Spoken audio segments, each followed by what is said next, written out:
But Allah says, start preparing for this month. We are already now in the month just preceding Ramadan. What should you be doing? You should be fasting. Even in this month, it's not compulsory, but it's a sunnah. It is something the Prophet, peace be upon him, did. Get used to Mondays and Thursdays, my brothers, my sisters. It will help you in every way. It will even improve your health. And our intention is not, the primary intention is not that because my health improves, that's why I'm going to fast. But it's because it's a sunnah, I'm going to fast. And as a result, my health will also improve, inshallah, because when you obey Allah, you'll improve in every single way. The primary intention is to please Allah, to do it because the Prophet Muhammad, peace be upon him, did it. Whether you understand it or not.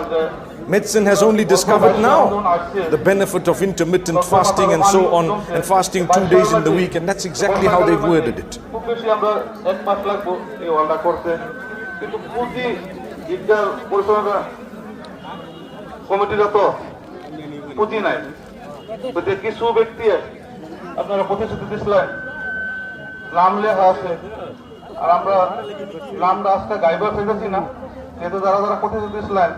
আপনারা জানুন যে আমি নিজের পক্ষে প্রতিষ্ঠা ইসলাম আমরা খুব আমরা কম দিনের ভিতরে এই মানে পুরো বর্ষা হওয়ার আগে অর্থাৎ ঈদুল জোহা নামাজের আগে করবার লেগে চেষ্টা করবাম আমি সবেরই সহযোগ এই দেওয়ার জন্য সবেরই সহযোগ আন্তরিকতা আমি কামনা করছি।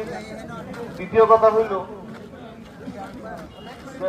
এই যে আমরা দুই একটি হাত দিন এরা ভাবুন যে যেই পয়সাটা করে রাস্তার কালেকশন দিন, এই পয়সাটা ভাই কিছুও না। এরা এই যে ঈদগাহ ডেকোরেশন করতে সুসজ্জা করতে প্রায় 50,000 টাকা, যদি বেশি কমা গেলে আরো বেশি লাগে, কিন্তু আমরা তো কমই করি।